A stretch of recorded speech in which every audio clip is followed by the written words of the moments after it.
bas. Donc profitons de ce moment de ce rencontre et encore merci pour cet accueil chaleureux. Merci beaucoup Emmanuel, Franck. Happy birthday, Mr. Franck. Et merci Maya pour tout ce travail. Juste une étude résolument tournée vers l'avenir. Alors sans plus attendre et pour réagir à chaud sur ces chiffres encourageants, je vous demande d'applaudir nos premiers intervenants pour notre premier débat sur les enjeux d'éducation, animé par la formidable Hortense Deroux, présidente des grandes écoles au féminin.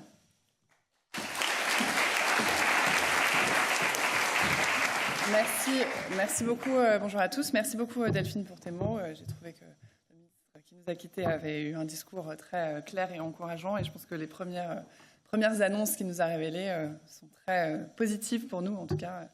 Pour grandes écoles au féminin, ça veut dire beaucoup de choses, ces histoires de représentativité et de parité dans les écoles scientifiques. C'est un grand bonheur d'être là parmi vous aujourd'hui pour aborder plus spécifiquement donc, la formation et l'éducation. Et donc pour ça, je vais appeler mes panélistes. Donc d'abord, je vais commencer par Aude Gouaud, donc cofondatrice d'InnovaFeed.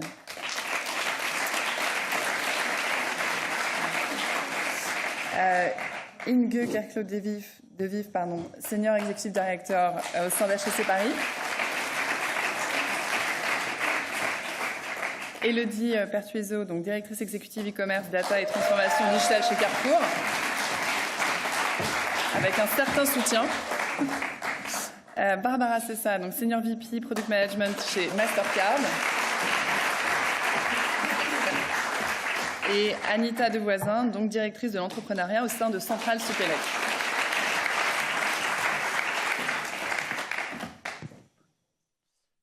Alors, ça marche parfaitement, tout est bon.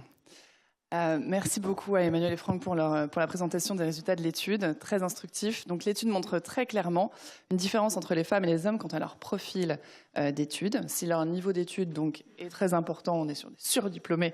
En tout cas, leur parcours de formation est très différent, puisque je le rappelle, on a 26% des fondatrices qui ont fait des études scientifiques contre 49% des hommes. Et on a vu que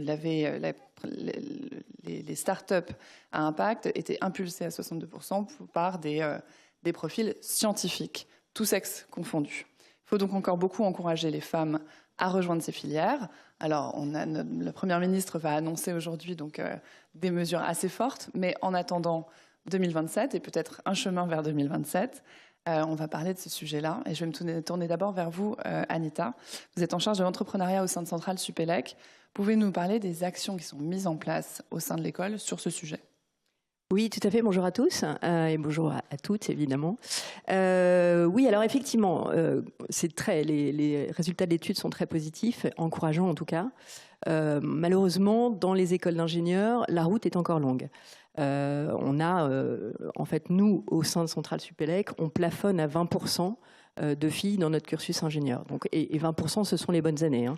On est content quand on a 20%. Donc, la route est encore vraiment longue. Et en fait, on essaie évidemment activement d'y réfléchir au niveau de l'école et d'essayer de prendre des mesures pour augmenter ce chiffre. Alors, j'ai bien entendu les objectifs de parité, mais pour arriver à 50%, c'est assez complexe. Notamment pour une raison principale, c'est que nous sommes en bout de chaîne. Nous arrivons après les prépas, après l'éducation, et qu'évidemment, tous ces enjeux se jouent dès la petite enfance. Donc, comment agir et comment essayer d'augmenter la proportion de femmes dans les études d'ingénieurs, c'est la question à laquelle on essaie de répondre. Alors, on a plusieurs types d'actions là-dessus. La première, on essaie justement de remonter la chaîne. Donc, on a lancé depuis 2 ans un format qui fonctionne très bien pendant l'été de Summer Camp, où en fait, c'est un Summer Camp qui est essentiellement dédié à des profils féminins. On souhaite avoir 50% des jeunes filles qui viennent, donc qui sont de niveau lycée, qui sont en première, qui viennent à ce Summer Camp, et puis également des profils sociaux, c'est-à-dire des personnes qui forcément ne penseraient pas à faire Centrale Supélec. Et en fait, on va essayer de les intéresser à l'utilité des études d'ingénieur. Parce qu'on se rend compte que pour attirer des profils féminins, si on dit uniquement ce sont des études d'ingénieur, c'est pas suffisant. Il faut expliquer, pour attirer des profils féminins, il faut expliquer à quoi ça sert en fait. Et finalement, dans quelle finalité ces études vont servir. Donc si on parle santé, si on parle bio, agro, etc., là, tout à coup, on obtient l'attention de ces jeunes filles et ensuite, on arrive comme ça à les rendre, à leur donner envie, en fait, tout simplement, de faire des prépas scientifiques notamment. Donc ça, c'est une première action qu'on fait. On fait aussi évidemment venir pas mal de lycéennes qui viennent visiter l'école, les labos, qui viennent rencontrer justement des entrepreneurs féminines. Tout ça pour essayer de les inspirer et de leur vraiment donner ce sens de l'utilité de la fonction d'ingénieur, ce qui est très important pour elles. Et puis après, la deuxième action qu'on essaie de faire, c'est qu'on essaie de diversifier justement l'origine des profils qu'on a au sein de l'école. Je le disais, on est en bout de chaîne, on est majoritairement derrière les prépas scientifiques qui sont très masculines. Donc on essaie d'aller sourcer nos profils dans d'autres types de prépas. Notamment, on essaie depuis plusieurs années de recruter au sein des prépas bio qui sont beaucoup plus féminisés. Ça, c'est un premier levier d'action. Deuxième levier d'action aussi, on essaie d'aller chercher des profils universitaires qui ont fait des licences. Donc ça nous permet petit à petit de diversifier un peu le flux entrant. Et en fait, ces profils-là, en première année, vont être particulièrement accompagnés pour, entre guillemets, récupérer un niveau de maths équivalent à ce qu'ils auraient eu s'ils avaient suivi, par exemple, une prépa purement scientifique. Donc ça, c'est un deuxième levier d'action qu'on fait. Mais bon, évidemment, ça reste quand même assez marginal. Ça fait progresser petit à petit notre capacité à attirer des profils féminins, mais ce n'est pas suffisant. Et nous, du côté entrepreneuriat, pour essayer justement d'arriver à plus de mixité dans les équipes, puisqu'on part sur un vivier finalement de à peine 20% de femmes, évidemment, on est ravis quand nos propres étudiantes décident d'entreprendre et on essaie de les encourager là-dessus, mais ce n'est pas suffisant. Et d'ailleurs, je dirais même qu'on essaie d'y travailler activement parce qu'on est pour l'instant assez déçus parce qu'on a encore moins de 20% dans les filles, dans les étudiantes qui choisissent le track entrepreneuriat au sein de l'école. On a moins de 20% de filles en fait. Donc on est même en dessous finalement de la représentativité qu'on a au sein de l'école. Donc la manière dont on essaie d'améliorer les choses pour constituer des équipes davantage plus mixtes, eh bien en fait on va faire des partenariats avec d'autres écoles. On essaie de récupérer des raccourcis, donc ça augmente pas forcément le nombre de profils scientifiques, quoique, par exemple sur la thématique environnementale, on a fait un partenariat avec AgroParisTech, et donc on essaie d'organiser des événements où les étudiants, les entrepreneurs se rencontrent, et de former comme ça des équipes mixtes. On travaille également aussi avec les écoles de commerce, on travaille beaucoup avec l'ESSEC, mais on pourrait travailler évidemment avec HEC.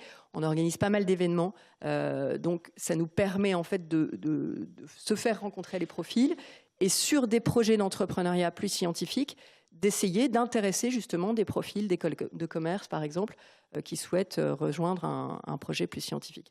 Voilà un petit peu les leviers qu'on a pour le moment. Au sein de l'école, on a une ambition de passer à 30%. Alors, ce n'est pas 50% pour l'instant, mais dans les prochaines années, c'est dans notre plan stratégique. Et on essaie vraiment de travailler tous ces différents leviers d'action. Mais encore une fois, je le dis, on est en bout de chaîne et donc le travail se fait beaucoup plus en amont et on a besoin de l'ensemble des acteurs de l'écosystème pour essayer d'améliorer ça.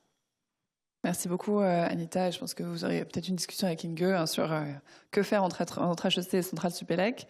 Barbara, en plus des fonctions que j'ai énoncées tout à l'heure, vous êtes aussi responsable du réseau femmes de Mastercard. Oui. Donc c'est un sujet qui vous tient à cœur. Le rôle de l'entreprise est aussi très important pour encourager les jeunes filles. Pouvez-vous nous parler du programme Girl for Tech ? Bien sûr. Et, comme je suis responsable du réseau femmes, permettez-moi, avant de répondre à votre question, de souhaiter à toutes les dames dans la salle une très belle journée des femmes. Et pour répondre Merci Barbara.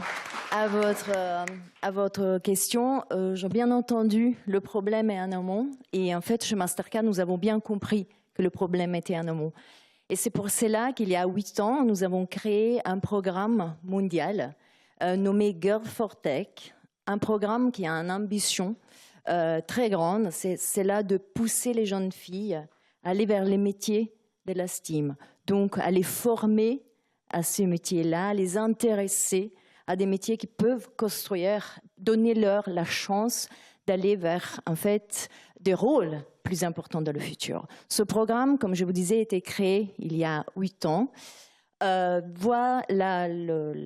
Tous les employés de Mastercard dans le monde, donc on est 29 000, sont à la fois des mentors, à la fois des role models pour accompagner les filles avec un programme qui était en fait créé sur notre technologie de paiement, parce qu'il faut juste vous rappeler que Mastercard, c'est un réseau international, une société de technologie, réseau international dans les paiements. Donc, nous avons ces compétences-là, donc tout ce qui est paiement, fraude. Donc, on accompagne les jeunes filles. Et pour vous faire comprendre, en fait, l'ambition et l'impact de ce programme, je vais vous donner 3 chiffres.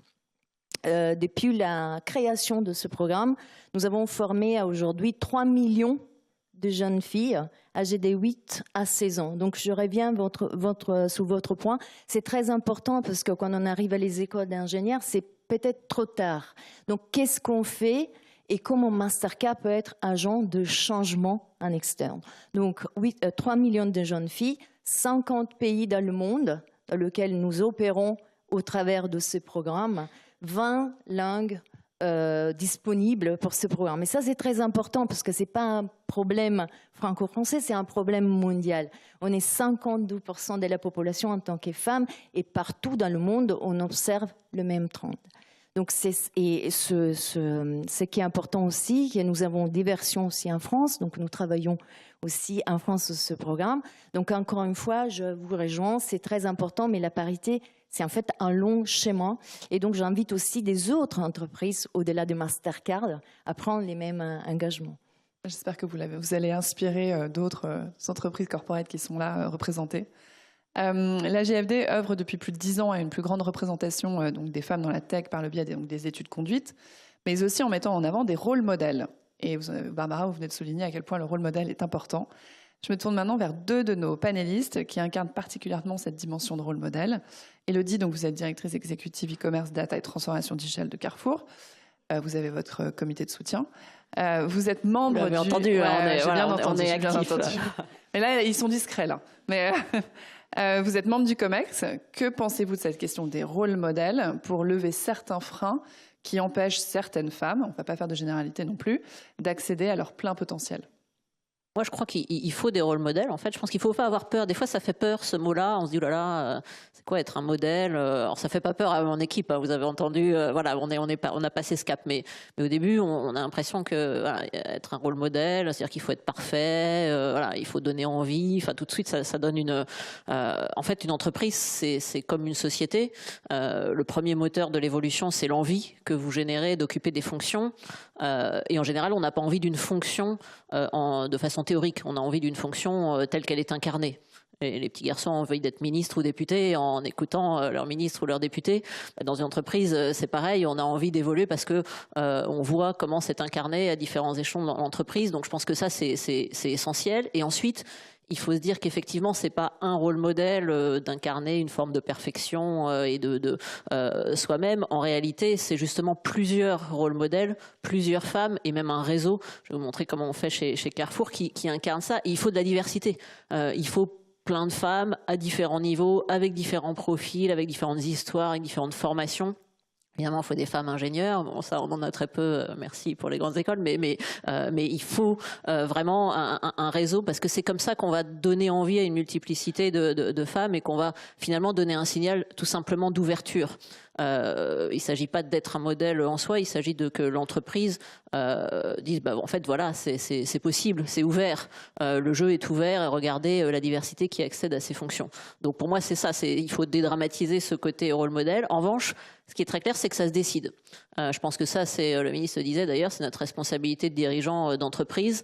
Comme la plupart des choses en entreprise, rien ne se fait par hasard. C'est pareil, créer des rôles modèles, de la diversité, ça se décide. Nous, on l'a démarré à l'arrivée d'Alexandre Bompard à la tête de Carrefour en 2018. Carrefour était une entreprise extrêmement féminine. Avant 2018, il n'y a pas de problème, principalement chez les caissières. Voilà. En quelques années, c'est plus le cas. Maintenant, c'est très différent et ça, c'est vraiment une politique d'entreprise. Et on doit l'incarner chacun, le PDG comme le COMEX. Évidemment, hier, je faisais mes comptes avant d'arriver parce que je me disais, on va me demander des chiffres. Donc, j'ai repris mes effectifs. J'ai regardé sur mon top management digital. Évidemment, moi, je dirige les équipes de tech et de digital, donc mes N-1, mes N-2. Je suis à 5 sur 10, 50%. Puis en plus, on est quelques dizaines. Donc voilà, c'est ça les rôles modèles, c'est elles. D'ailleurs, voilà, c'est celles que vous entendez dans la salle. Elles se reconnaîtront. Et c'est comme ça. Et alors, effectivement, c'est sur le top management. Nous aussi, on est en bout de chaîne dans les entreprises, hein, donc encore plus en bout de chaîne. Le vivier, il est très très dur, donc voilà, il faut absolument ces rôles modèles qui vont donner envie.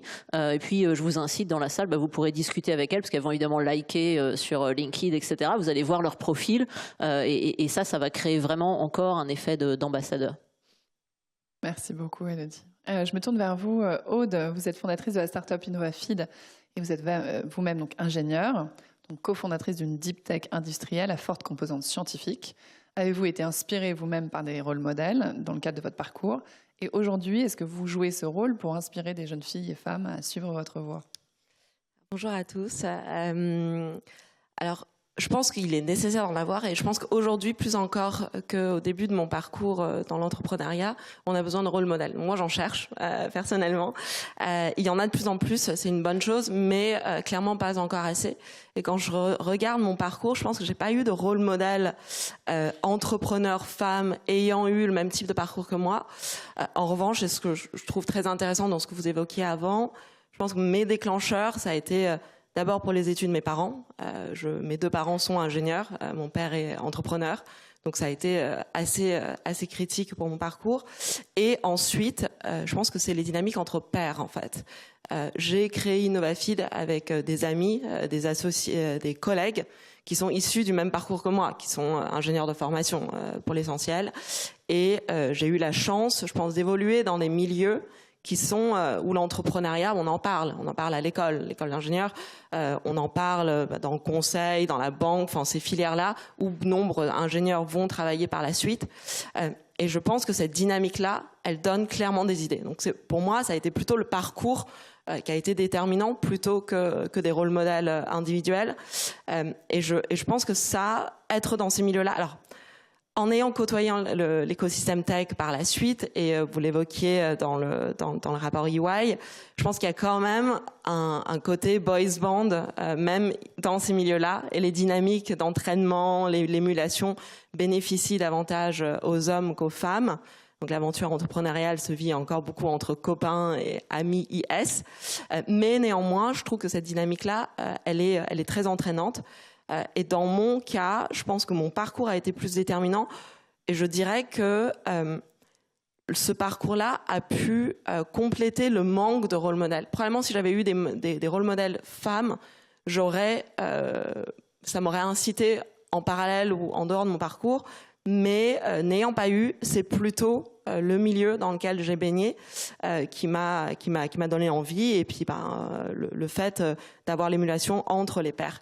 Et c'est pour ça que moi, personnellement, je suis particulièrement sensible à cette question de encourager les jeunes filles à se lancer dans des parcours d'études scientifiques. Et ça commence très, très tôt, parce que je crois que c'est en se mettant dans ces parcours qu'on va bénéficier de l'effet d'émulation, qu'on va avoir de plus en plus de femmes, dont plus en plus de rôles modèles, et créer le cercle vertueux.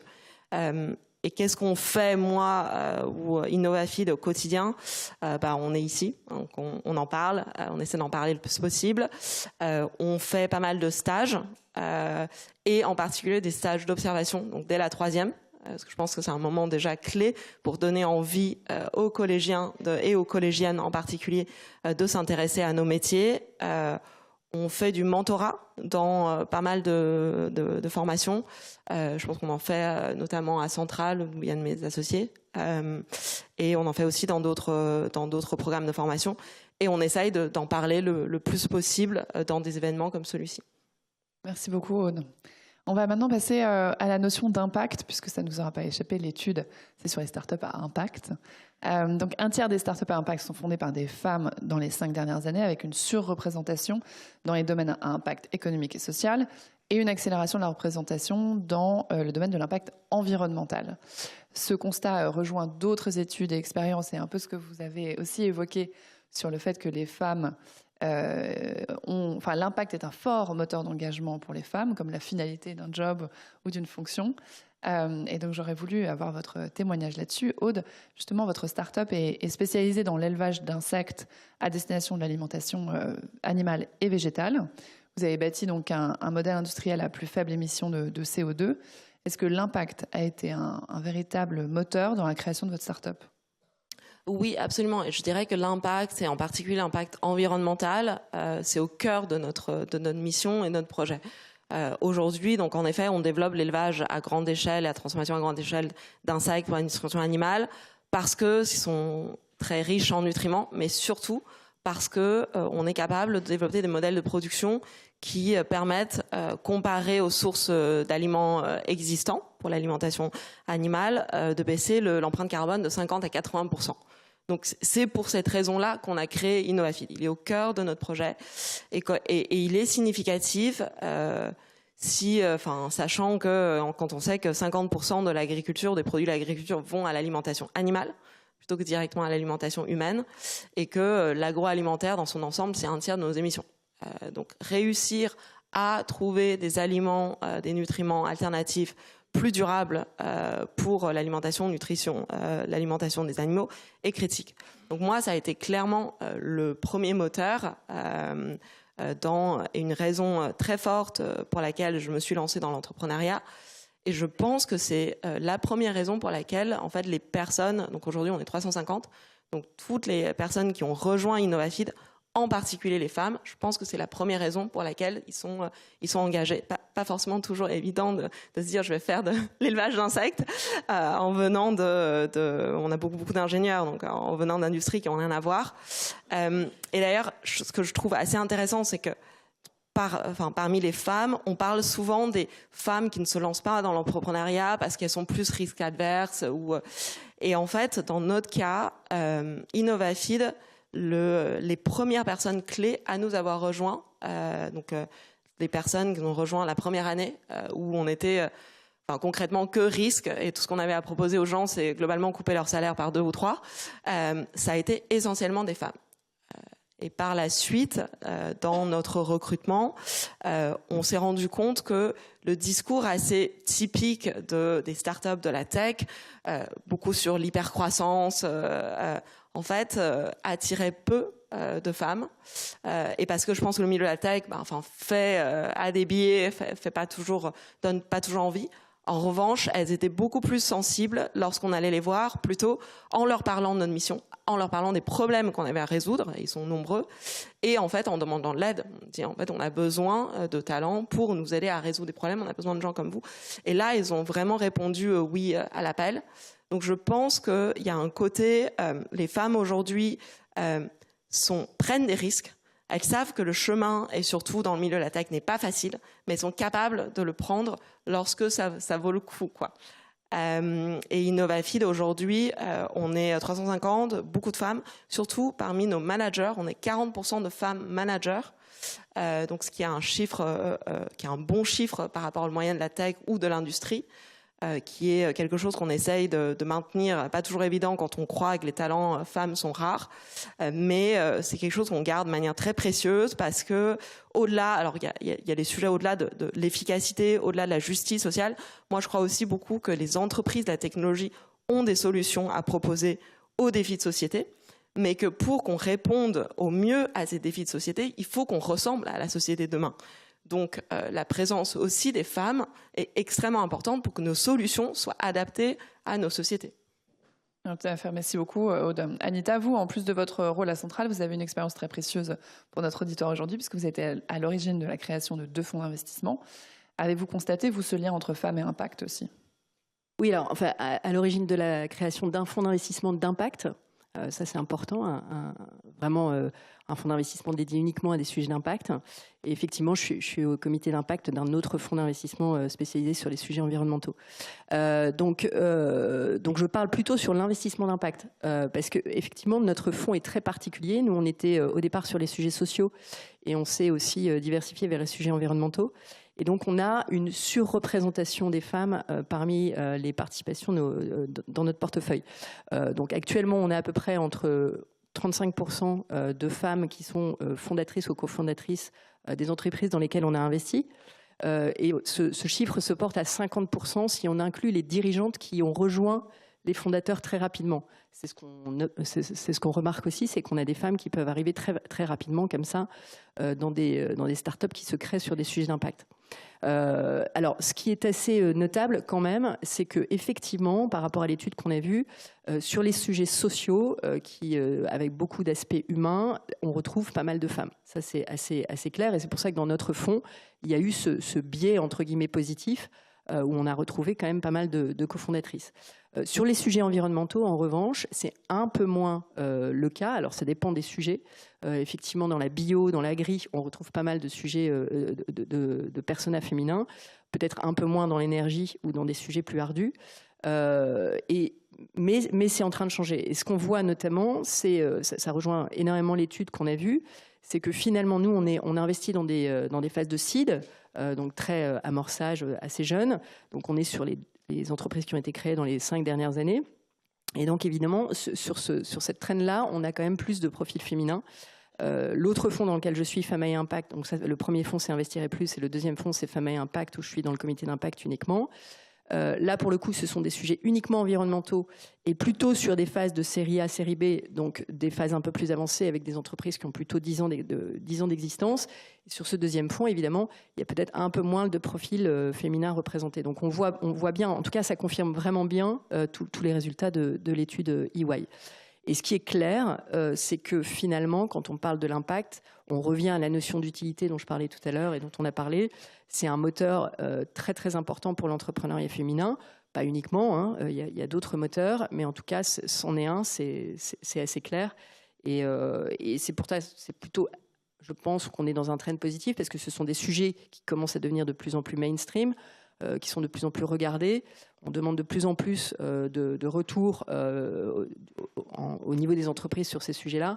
Et donc, évidemment, je pense que les profils féminins vont peut-être plus se retrouver que dans un modèle, effectivement, d'hypercroissance pure qui, peut-être, leur parle un peu moins parfois. Merci beaucoup, Anita. Donc, au terme des résultats de l'étude, on a vu qu'il y avait... on constate que les femmes françaises, quand elles se lancent dans l'entrepreneuriat, le font souvent avec un cofondateur homme.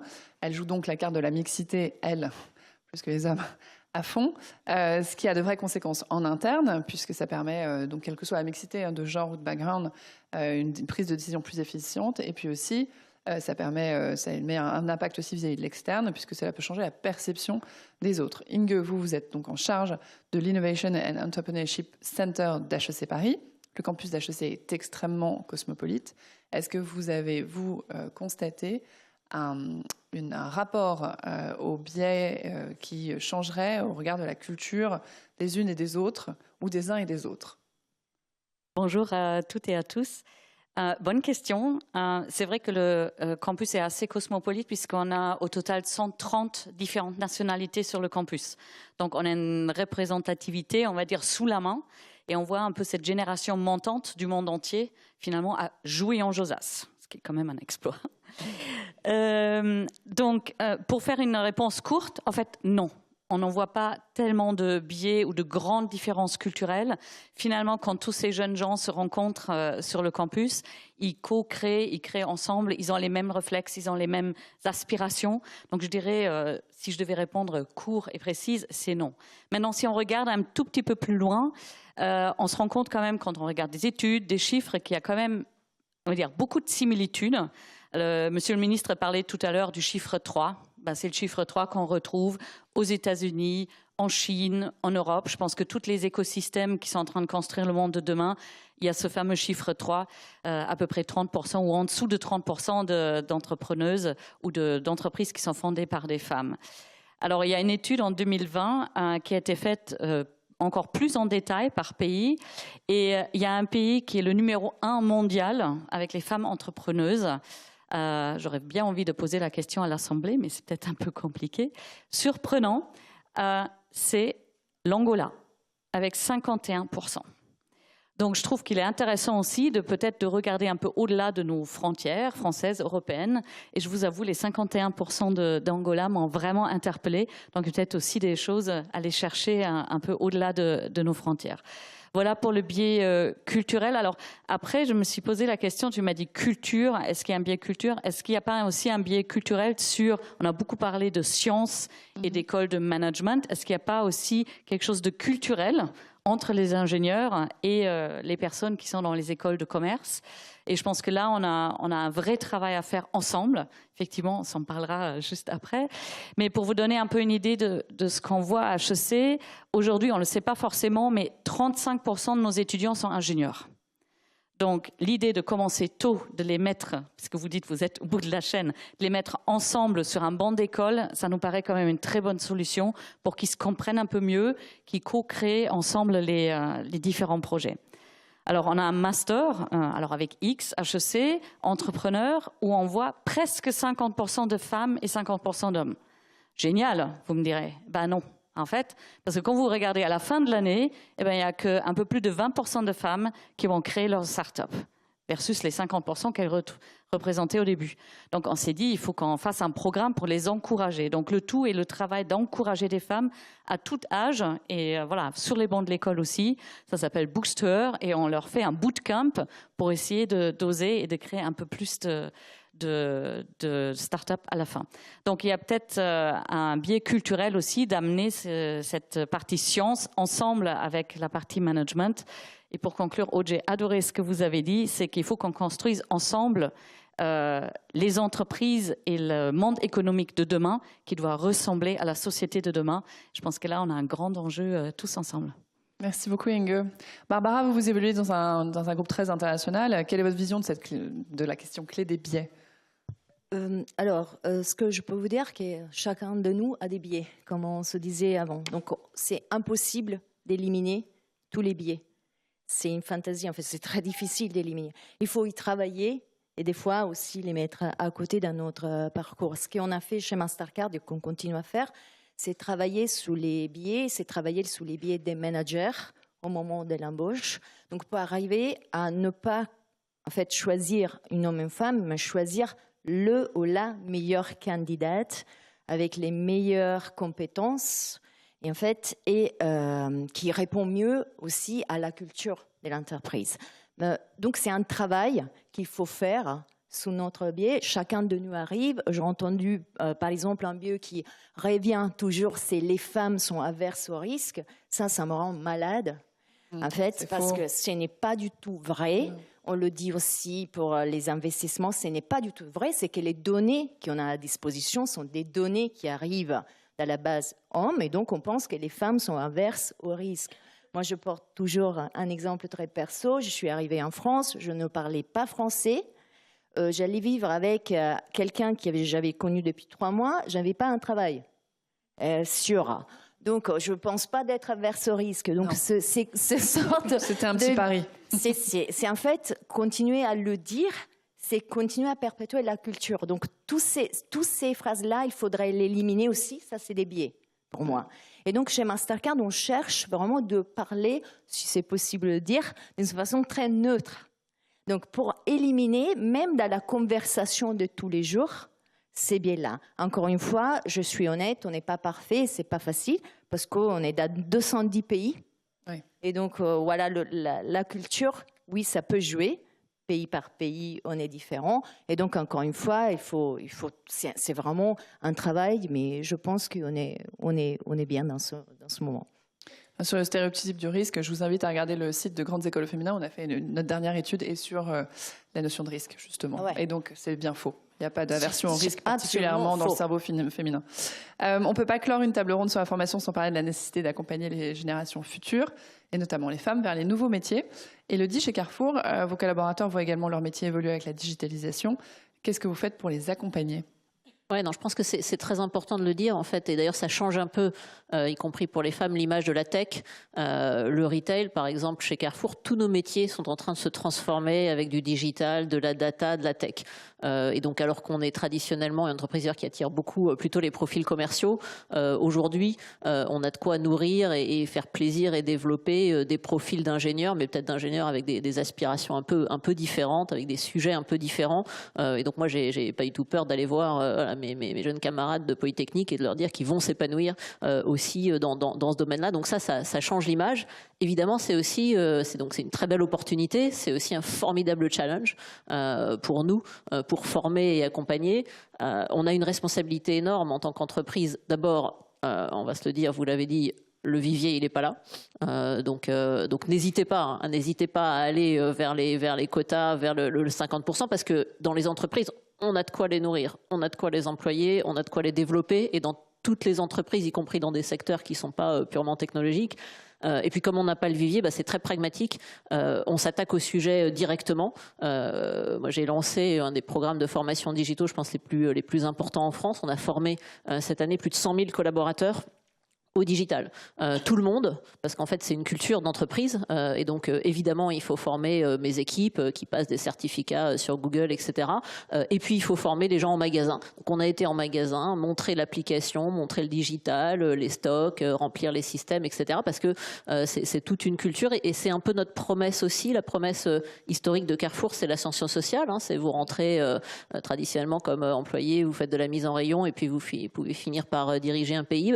Je pense que la nouvelle promesse, c'est vous rentrez comme caissière et vous pouvez finir à diriger le digital. Je crois qu'on doit être capable de faire ça dans les entreprises parce qu'on n'arrivera jamais à s'appuyer uniquement sur la formation initiale. Et donc, on a pris ce sujet-là très à cœur et on va continuer à investir à développer ce type de formation.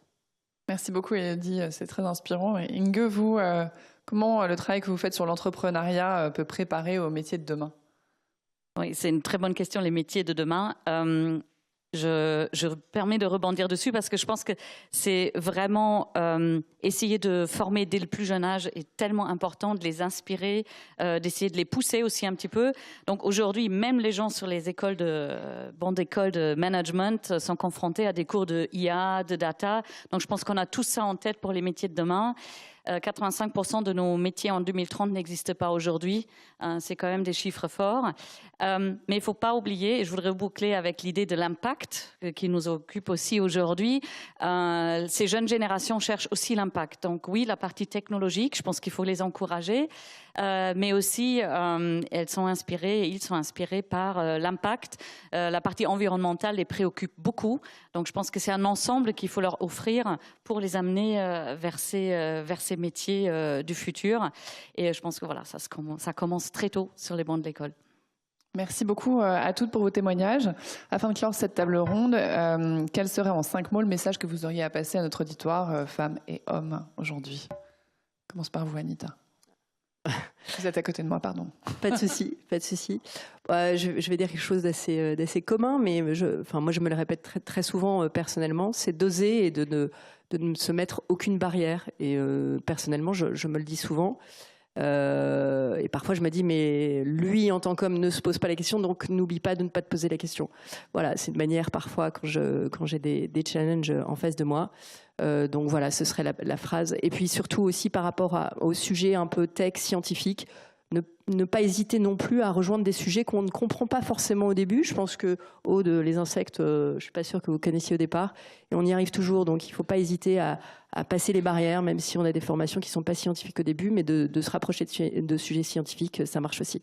Vous avez osé dépasser le brief, c'était 5 mots, Anita, mais bon. Oui, un peu Barbara, 5 mots? Moi, je reste sous les 5 mots. Ah. Croire en soi. Et... Oh non, je fais 6. Prendre toujours la parole. Parfait, prise de parole, très important. Elodie? Moi, je reste toujours à recruter. Rejoignez-nous. Merveilleux. Inge?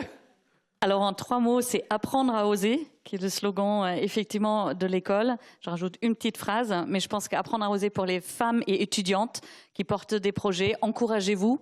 Et puis les investisseurs, investissez dans ce potentiel incroyable qui est là, donc apprendre à oser pour un meilleur impact économique, mais aussi sociétal. Aude? Et moi, je vais peut-être finir avec les hommes. J'aimerais encourager les hommes à prendre des associés femmes. Je pense que c'est une très bonne idée. Donc, entreprenez, mais entreprenez avec les femmes. Ça vaut le coup. Je pense qu'on est plutôt des bons associés. Voilà. Merci beaucoup à toutes.